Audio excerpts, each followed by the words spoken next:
Hello Year 6, I'm going to carry on reading The Jam Donut That Ruined My Life. A massive blob. For a moment I just stood there stunned, then my cheeks began to sting. I looked down at the floor. Lying by my feet was what looked like a massive blob of blackcurrant jelly. Oh dear, I thought. Jelly? As in jelly fish. Wonderful.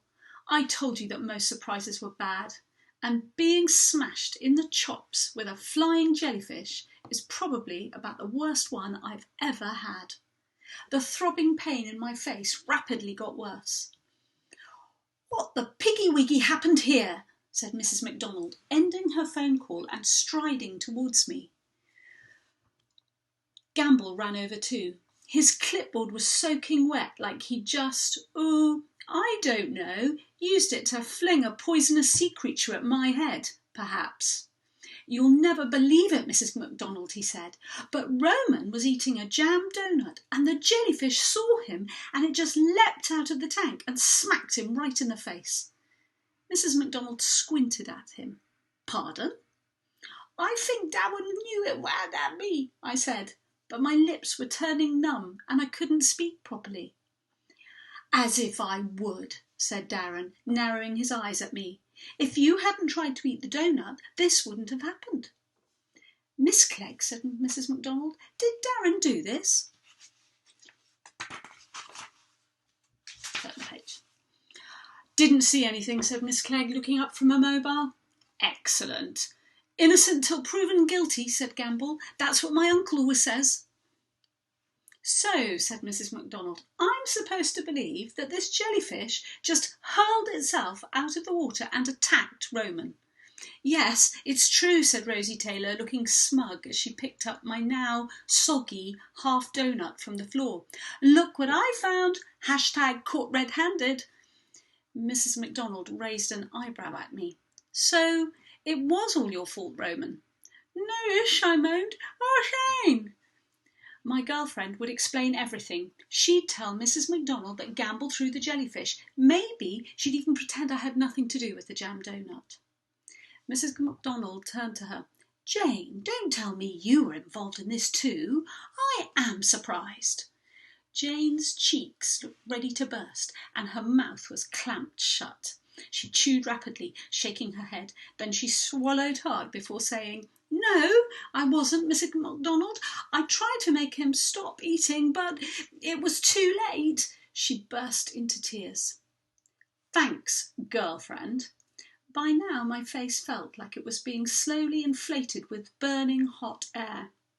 Gamble carried the jellyfish on his clipboard back to its tank and tipped it in.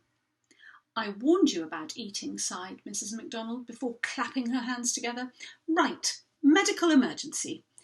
Rosie, run to reception and get them to call an ambulance. Roman, don't move." Rosie smiled cruelly. "Should I call the funeral parlour as well, miss? You know, just in case." I started to feel sick. "Just hurry along," said Mrs. McDonald as Rosie ran off laughing. "The rest of you line up." The class reacted like they'd just been told the world was about to end. "But what about the shark tunnel?" said someone. "Roman headbutts a fish and we all miss out. Thanks a lot, dingy lips." "Sorry," I said, struggling to speak, "but I'm in a lot of pain here." Nobody seemed bothered that I'd just been attacked by a deadly sea creature. What if my skin melted? What if my face dropped off? Did anybody actually care? Well, yes, someone did care. Sadly, that someone was Darren Gamble. "Mrs. McDonald," said Gamble, tugging on her sleeve. "What now?" said Mrs. McDonald. "We, miss." "We?" I didn't like the sound of this. Gamble flashed a big grin at her. "We cures jellyfish stings. We should all wee on him. Come on, everyone, wee on Roman." A few people actually nodded as though this was a good idea. "I've heard that," said Mrs. Clegg. "Darren," barked Mrs. McDonald. "Darren," barked Mrs. McDonald. "Pull up your flies. If anyone's going to wee on this boy, it's going to be a trained doctor." I didn't see how this was much better. Suddenly Gamble's face lit up and he ducked out of the room. Come back! Or whatever, said Miss Clegg half-heartedly. After a few minutes, Gamble returned with something in his hands.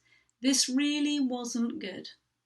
I shook my head violently and tried to beg him not to do it, but all that came out was "Huffner, Huffner, Huffner."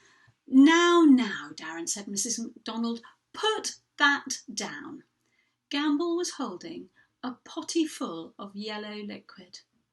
Hey, give that back, cried the mum from the corridor, storming into the room. Behind her I could hear a little girl crying. Predictably, Gamble didn't listen. It's for your own good, he said, hurling the contents of the potty right at me. Fortunately, I ducked out of the way just in time. Unfortunately, Jane was standing still right behind me. All in all, you could say that Jane took the faceful of warm toddler pee quite well. Well, you could say that, but only if by quite well you mean that she started screaming and completely freaking out. Kevin Harrison was so disturbed that he threw up into the stingray pool. Oh, yuck! That's disgusting, and it's all Roman's fault, said Rosie Taylor, who'd just returned to the room. The manager's on his way, Mrs. MacDonald. Maybe we can ask him to call the police, so Roman gets put in jail. Cool, it's like an oil slick, said Gamble, except it's an oil sick. Get it? To emphasise this joke, he punched me hard in the arm. Ow, so funny, I said. Hope no one expects me to clear that up, yawned Miss Clegg. While this was happening, Mrs. MacDonald was being yelled at by the mum of the toddler. And the little girl, who'd now got her potty back, was dancing around the room with it on her head. It was chaos. In the end, the manager came and our class was asked to leave. Miss Clegg took everyone to the bus while I went to the first aid room to wait for an ambulance with Mrs. MacDonald. When the paramedic turned up, she scraped and swiped at my swollen face. Sorry, I'll say that again. She scraped and wiped my swollen face to get rid of the poison. Then she spread some cream across the worst bits and gave me an ice pack. Bit puffy, but no real damage, she said. You'll be fine with some painkillers. Get your mum to take you to A&E if the swelling doesn't go down.